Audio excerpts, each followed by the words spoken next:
Jó napot kívánok, Arkangyal R. Tivadar vagyok. Itt foglalkoznak baromfival? Igen, jó napot kívánok, de nem tudom, hogy mit szeretne. Hát nekem olyasmi kéne, mert van egy ilyen pályázat, hogy mentsük meg az ékszer teknőséget az Árpád fürdőn alapítványtól, hogy nekem, hogy mondjam, az a ilyen taré kéne csak róluk, mert nem tudom, ami virágdíszítő, nem tudom, a fiam mondta, igen, hogy... Igen. Hogy csak hát itt ennyire nem.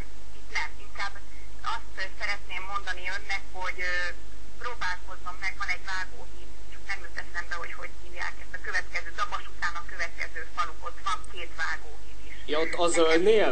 Ott a zöldnél? Grove Street, vagy hogy van az? Megvárjon egy pillanatra, meg most, mindjárt nem jut eszembe, a 16. kerület után, ami van Keretesen, és igen. van egy állat, igen. Bontanak föl, Rác Kft-nek hívják, Rác állatteledel. Ja, jó, rendben. Hát akkor majd megnézem, jó. Ott próbálja meg, mert ott szapatolják szét a csirkéket, onnan adnak kutyakaját másomat, ott próbálja meg. Értem, jó, rendben, köszönöm szépen. Jó, tehát Rác Kft. Állatteledel kis tartja. Jó, rendben, köszönöm szépen, viszonthallásra. Viszonthallásra.